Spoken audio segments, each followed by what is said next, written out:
Bismillahirrahmanirrahim. Assalamualaikum warahmatullahi wabarakatuh dan salam sejahtera kepada pelajar tingkatan 5. Jadi pada hari ini cikgu akan sambung bab 4, matematik pengguna, percukaian bahagian 2. Okey, jadi hari ini kita akan sambung di bawah standard kandungan 4.1 percukaian di bawah standard pembelajaran 4.1.3 mengkaji, mentafsir dan membuat pengiraan yang melibatkan pelbagai cukai. Jadi, cukai pendapatan yang perlu dibayar oleh seseorang individu dapat dikira melalui proses pengiraan seperti carta alih berikut. Okey, jadi kita tengok yang pertama, mula-mula perlu menghitung pendapatan bercukai. Okey, seterusnya hitung cukai pendapatan dan tolak rebate cukai. Okey, kemudian cukai pendapatan yang perlu dibayar. Ini keseluruhan dia lah selepas awak menyelesaikan carta alih ini.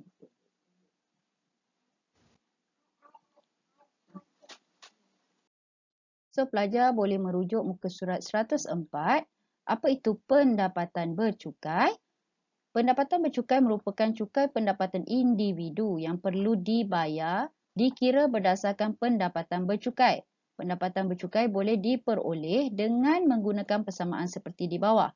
Iaitu pendapatan bercukai sama dengan jumlah pendapatan tahunan, awak tolak dengan pengecualian cukai dan tolak pelepasan cukai. Jadi dekat sini ada buletin ilmiah ni. Cukai pendapatan merupakan sejenis cukai progresif yang mana kadar cukai semakin tinggi apabila pendapatan bertambah.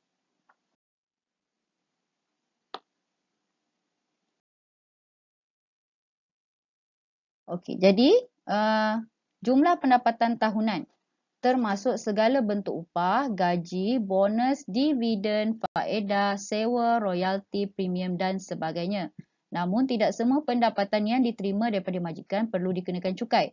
Contohnya, elang petrol atau perjalanan, subsidi-subsidi majikan seperti perumahan dan kenderaan, manfaat perubatan, elang bantuan sara hidup ataupun KOLA, kerakyatan dan lain-lain. Jadi jumlah pendapatan tahunan ni, dia ni termasuklah segala upah, gaji, bonus, dividen dan sebagainya. Tetapi ada yang pendapatan yang tidak perlu dikenakan cukai. Contohnya allowance. Okey, jadi awak kena tengok kalau ada soalan, mungkin kalau ada allowance dekat situ tidak perlu dimasukkan dalam jumlah pendapatan tahunan. Pengecualian cukai merujuk kepada semua perbelanjaan peribadi dalam bentuk hadiah, derma, sumbangan kepada kerajaan atau pelbagai organisasi, contohnya perpustakaan negeri dan badan rawatan kesihatan. Maksudnya kalau dia ada sumbangan atau derma tertentu, dia boleh mendapatkan pengecualian cukai. Perbelanjaan tersebut boleh dikecualikan cukai tetapi tertakluk kepada had tertentu. Pengecualian cukai ini bertujuan untuk meningkatkan perkembangan kebudayaan, kesenian dan juga memupuk masyarakat penyayang. Seterusnya, pelepasan cukai merujuk kepada perkara atau perbelanjaan bagi kepentingan persendirian atau ahli-ahli keluarga yang tidak dikenakan cukai pendapatan. Antaranya adalah caruman kumpulan wang simpanan pekerja ataupun KWSP, rawatan perubatan dan yuran pengajian. Jenis pelepasan cukai bergantung kepada dasar yang ditetapkan oleh kerajaan dan boleh berubah setiap tahun. Yang ni awak kena tengoklah. Kalau dalam soalan tu ada beberapa nilai dan dia mungkin merupakan pelepasan cukai, jadi awak kena kira tolak dengan pelepasan cukai. Cukai pendapatan. Selepas pendapatan bercukai diperoleh, cukai pendapatan boleh ditentukan dengan merujuk jadual kadar cukai. Kadar cukai ditetapkan oleh kerajaan dan boleh berubah mengikut polisi kerajaan pada belanjawan tahunan. Jadual berikut ialah kadar cukai pendapatan individu untuk tahun taksiran 2020. Jadi pelajar boleh merujuk dalam buku teks. Ini merupakan jadual kadar cukai pendapatan individu untuk tahun taksiran 2020. Kita tengok sini, banjaran pendapatan bercukai RM. Maksudnya kalau dalam setahun tu gaji dia kosong hingga RM5,000. Jadi pengiraan dia RM5,000 yang pertama tiada peratusan lah, dan maksudnya dia tidak perlu membayar cukai. Okey.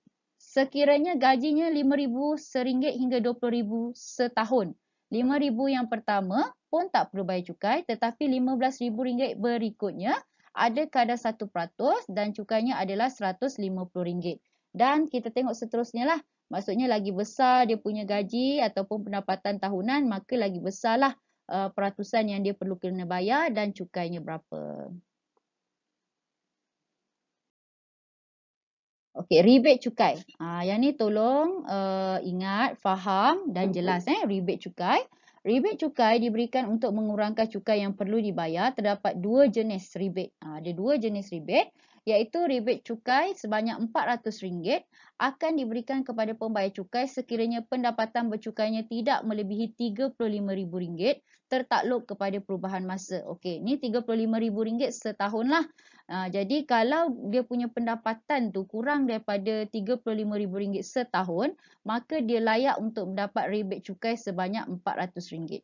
Okey, dan yang kedua, rebate yang kedua yang layak diperolehi, jumlah bayaran zakat atau fitrah oleh warga negara yang beragama Islam dan mendapat rebate cukai. Maksudnya untuk yang Muslim, sekiranya dia ada membuat bayaran zakat, dia berhak untuk mendapat rebate cukai. Jadi apa itu zakat? Zakat berarti bersih, suci atau berkat. Zakat bermaksud mengeluarkan sebahagian harta untuk diagihkan kepada golongan tertentu seperti fakir miskin mengikut syarat-syarat tertentu. Okey, pelajar boleh merujuk muka surat 106, contoh 1. Encik Hairul memperoleh pendapatan tahunan sebanyak RM125,300 termasuk allowance. Diberi bahawa allowance berjumlah RM12,340 adalah dikecualikan cukai. Pada masa yang sama, dia memberi derma kepada perpustakaan berjumlah RM2,000. Jumlah pelepasannya pula ialah RM22,500. Hitung pendapatan bercukai Encik Hairul. Okey, jadi untuk mendapatkan, sekarang dia suruh cari hitung pendapatan bercukai. So, yang pertama jumlah pendapatan tahunan. Tadi cikgu ada bagi tahu sekiranya dia mendapat allowance, yang tu kita kena tolak lah. Jadi allowance dia adalah berjumlah RM12,340 ditolakkan daripada RM125,300. Ini adalah pendapatan tahunan dia. Jadi jumlah pendapatan yang setelah ditolak dengan allowance yang dikecualikan cukai bernilai RM112,960. Okey, kemudian kita tengok dekat sini dia ada derma RM2,000. Okey, jadi kita tolakkan lagi dengan RM2,000 sebagai pengecualian cukai dan pelepasan cukainya pula adalah RM22,500. Okey, kita tolak RM22,500. Jadi dia punya jumlah pendapatan bercukai adalah RM88,460. Maksudnya ini pendapatan yang boleh dikira untuk calculation cukai tadi.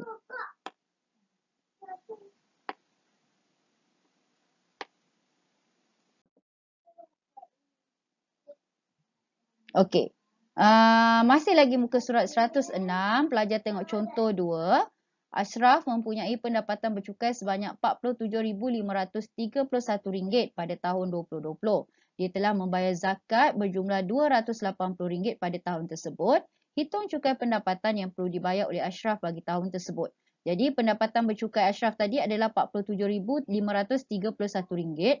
Kita tengok dekat dalam jadual tadi yang cikgu kata banjaran pendapatan dekat situ. Jadual warna pink tadi. Jadi kita tengok dekat sini, nilai RM47,531 ni ada pada nilai banjaran pendapatan di sini. Antara RM35,100 hingga RM50,000. Jadi untuk RM35,000 yang pertama, dia mesti membayar cukai sebanyak RM600. Kemudian RM15,000 yang berikutnya ada kadaran 8% dekat sini. Jadi macam mana kita nak kira? Okey, dia kaedah dia senang konsep dia senang Contoh kalau kita pergi ke shopping mall, contoh ke Aeon ke mana-mana kita kena bayar parking kan. Jadi bayaran parking tu contoh 2 jam yang pertama. 2 jam yang pertama kena bayar berapa? Ataupun 2 jam yang pertama mungkin percuma. Okey, next selepas daripada 2 jam tu berapa bayaran yang dikenakan. Konsep dia samalah dengan calculation yang ni di mana kita tengok dekat jadual ni berapa dia punya pendapatan bercukai.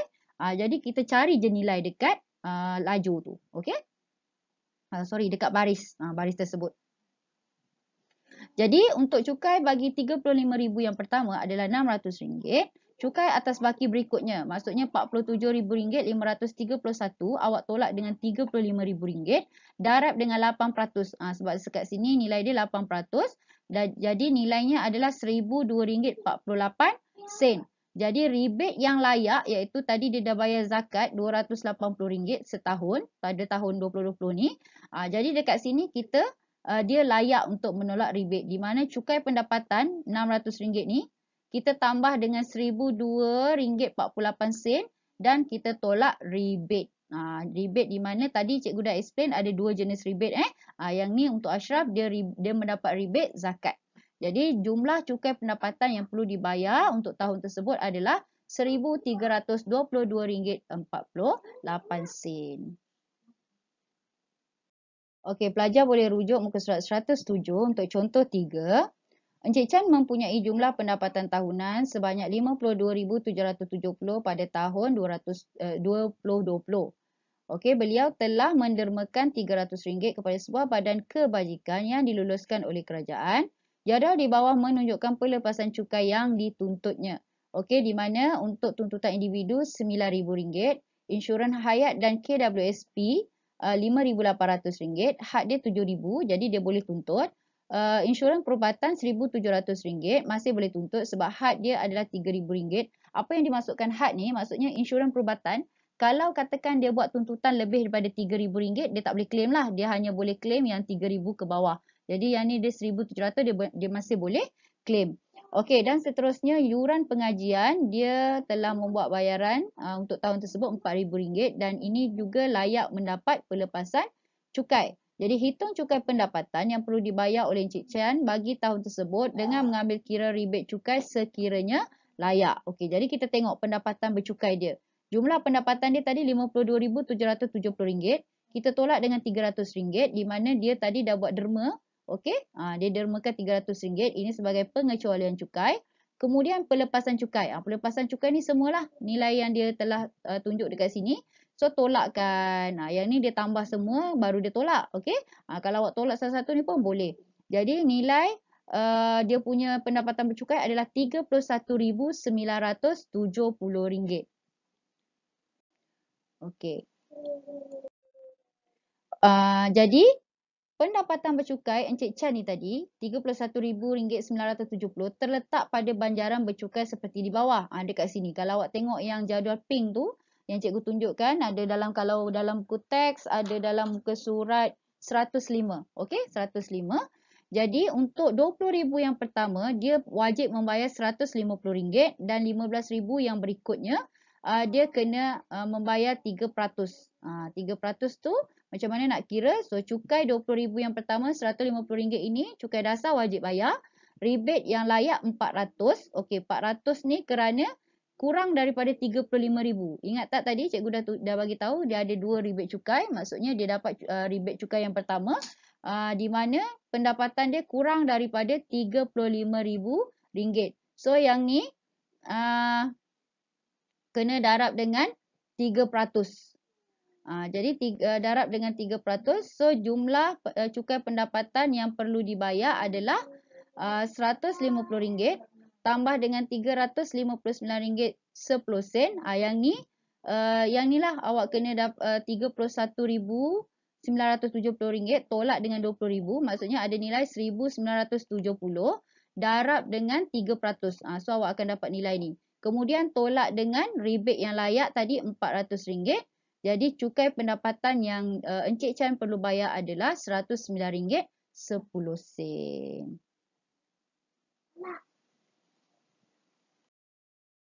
Okey, jadi sehingga setakat ini saja video cikgu pada hari ini. So nanti kita akan sambung untuk bahagian 3. Jadi stay at home. Semoga cikgu doakan semua pelajar cikgu dan semua yang menonton video ini, keluarga-keluarga kita semua dilindungi daripada wabak COVID-19. Okey, sehingga berjumpa lagi. Bye. Assalamualaikum.